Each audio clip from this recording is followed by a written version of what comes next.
Today, the story of Little Red Riding Hood is widely known as a moralistic tale, where a lovely girl is deceived by a wolf in the forest, but is ultimately saved by a hunter.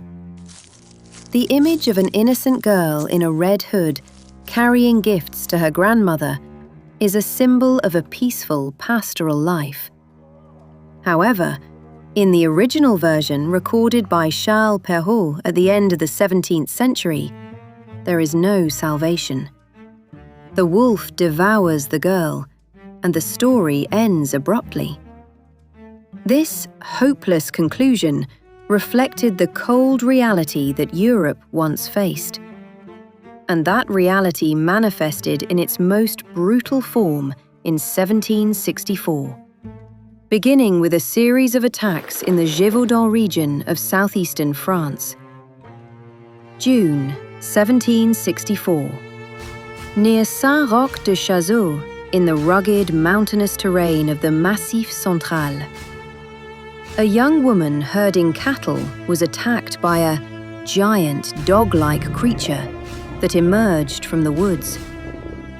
Her life was saved only by the bulls, which charged forward to protect her. She barely survived, but her testimony was shocking. It was not a wolf.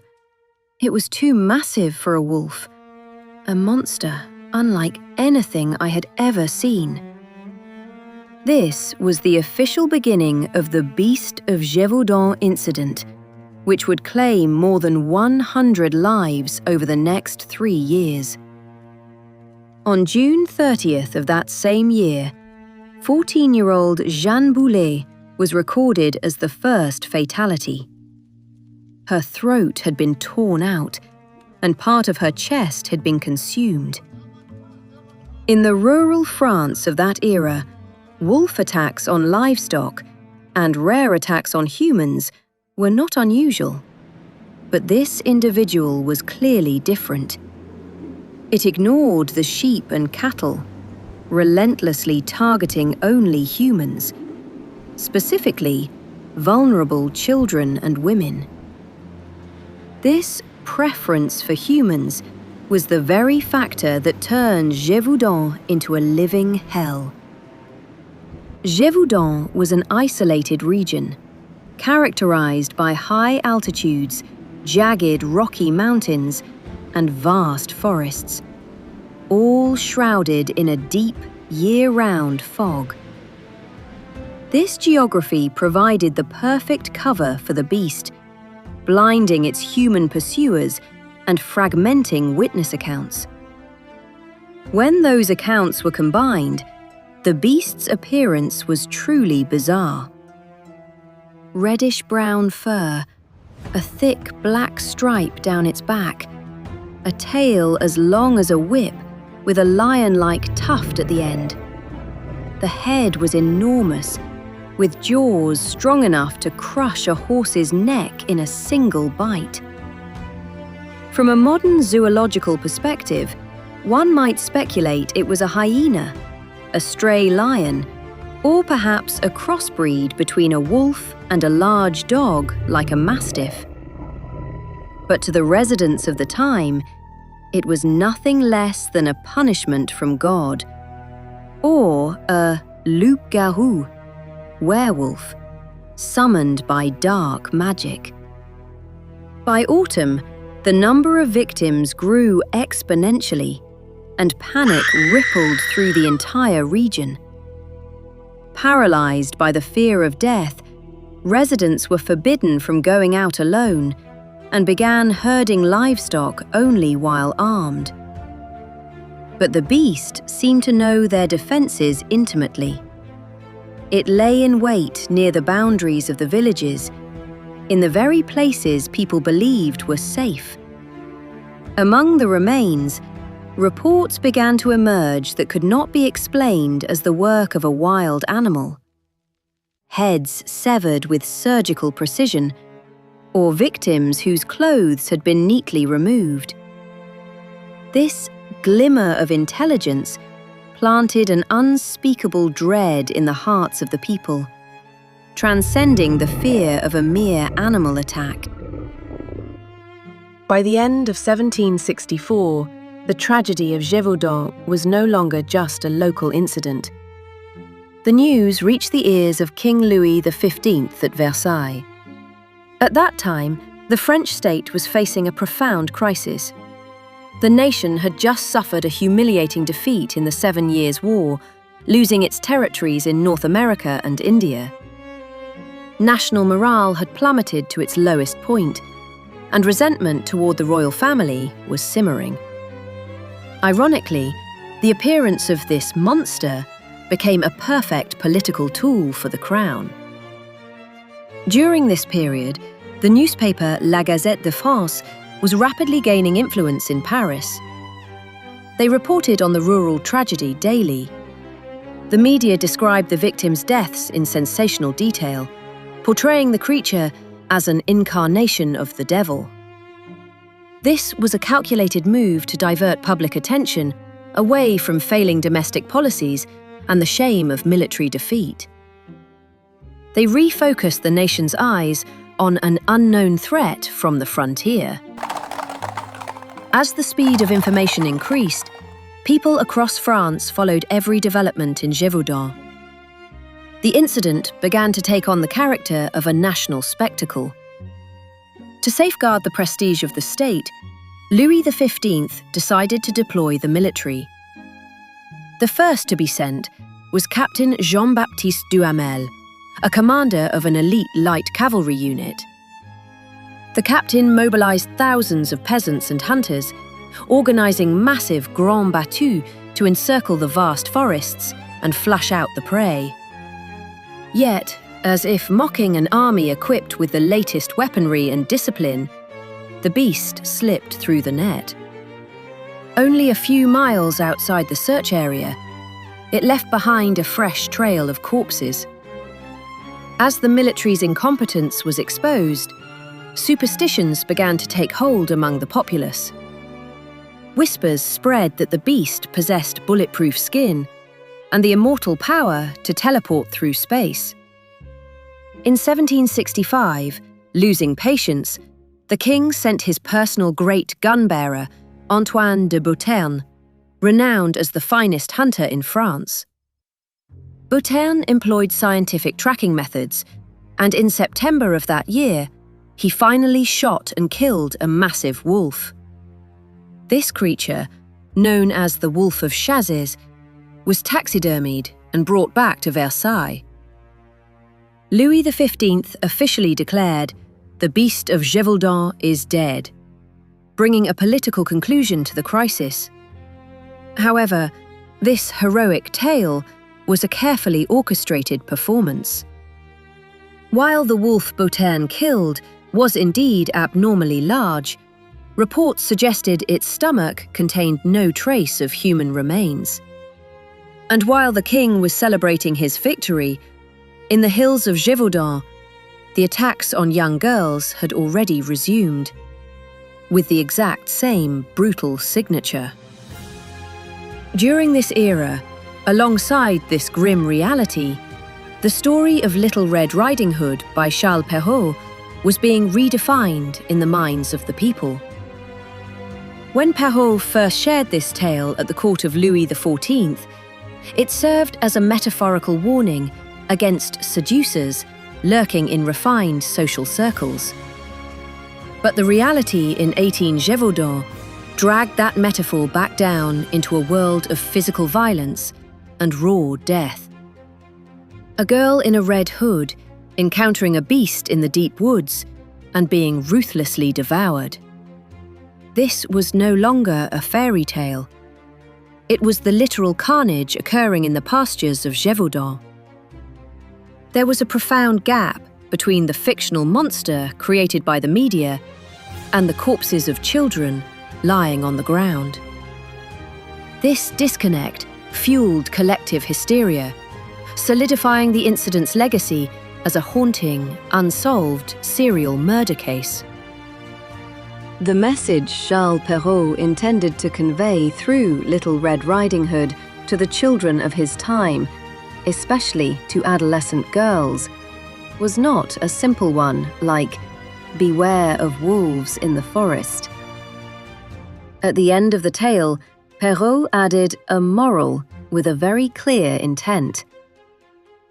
"I say a wolf, for all wolves are not of the same sort. There are some with amenable dispositions, who, without noise, without gall, and without rage, follow young ladies even into their homes, even to their beds. Alas, who does not know that these gentle wolves are of all such creatures the most dangerous?" This was a direct metaphor for the sexual predators and the malice of powerful adults that permeated society at the time. When we reconstruct the events of Gévaudan in detail, numerous points emerge that are far too unnatural for the actions of a mere wild animal. First, the beast often sensed and evaded elaborate traps set by humans, completely outmaneuvering the pursuit of trained hounds. Second, witnesses testified that when the creature saw a human, instead of fleeing, it would stare back with a fearless, mocking grin. Furthermore, there is the disturbing issue of the undressed victims. For a four-legged beast to remove the clothing of an 18th century peasant, fastened with complex buttons and laces, without damaging the fabric, is physically near impossible. Some historians suspect that the true culprit was not a wolf at all. Rather, it was a human. A human wearing a wolf's skin, or using a wolf as a tool for murder. In the rural society of the 18th century, the concept of a serial killer did not exist. Incomprehensible acts of cruelty were blamed on the wrath of God, the work of the devil, or an unknown monster. Taking advantage of this psychological blind spot, someone may have fulfilled their twisted desires by masking their crimes as wolf attacks. Records suggest that some local aristocrats of the era secretly imported exotic beasts like hyenas or mastiffs. They would starve them in cellars and train them to hunt human prey for a cruel and sadistic form of sport. The true identity of the wolf described by Perrault was not a creature living deep in the woods. It was human malice itself, lurking inside the village, inside the home, or within a neighbor. The people of Gévaudan feared the giant shadow looming through the fog. But perhaps what they truly should have feared was the wolf in human form. The person controlling that shadow from behind, or committing atrocities under its cover. The story of Little Red Riding Hood is no mere fairy tale. It was a blood-stained survival guide, designed to protect the vulnerable from the predators hiding in plain sight. On June 19, 1767, the 3-year nightmare finally came to an end. During a massive hunt organized by the Marquis d'Apcher, a local hunter named Jean Chastel shot and killed a giant beast in the forest of Tenezère. Legend has it that before firing, Chastel offered a prayer to the Virgin Mary, using holy silver bullets cast specifically for the monster. However, this is likely a later fabrication, added to give the event a religious and heroic quality. Actual records suggest that the creature Chastel killed was a hybrid between a wolf and a large dog, or perhaps a massive wolf driven to madness by rabies. Yet, even in this conclusion, unsettling questions remain. Testimonies claim that when Chastel aimed his rifle, the beast made no attempt to flee. Instead, it stood perfectly still before him, as if awaiting an order from its master, and calmly accepted its death. Furthermore, suspicion soon fell upon Jean Chastel himself. His son, Antoine Chastel, had been held captive on the Mediterranean coast years earlier, where he reportedly learned how to train and handle exotic beasts. At the time of the attacks, Antoine lived as a recluse in the forest, away from his family. He was shunned by the community for his bizarre behavior and erratic temperament. One persistent theory suggests that Antoine had bred a hybrid wolf, a cross between his father's hunting dogs and wild wolves, and trained it specifically to hunt humans. According to this view, Jean Chastel killed the animal to destroy the evidence of his son's crimes, fearing the ruin of their family name if the truth were revealed. The fact that the killings in Gévaudan stopped instantly the moment Jean Chastel shot the creature serves as powerful circumstantial evidence of their involvement. In biological records, the beast of Gévaudan was dismissed as a single large wolf. But in the cultural record, it transformed the story of Little Red Riding Hood into something more realistic, more heavy, and far more terrifying. The simple lessons taught to children, do not talk to strangers, or do not wander from the path, were not mere fairy tale tropes. In 18th century France, they were survival instincts, built upon the brutal reality of victims with their throats torn open and their bodies desecrated. We must ask ourselves, in our modern society, has the wolf lurking in the woods truly gone extinct? In the shadows of the internet, or the back alleys of our polished cities, new wolves may still be hunting for a new Red Riding Hood. Through the filter of a fairy tale, the tragedy etched in history continues to sound an alarm across the centuries. Behind every story passed down through generations, there lies, forever hidden, the unspoken groans of the dead.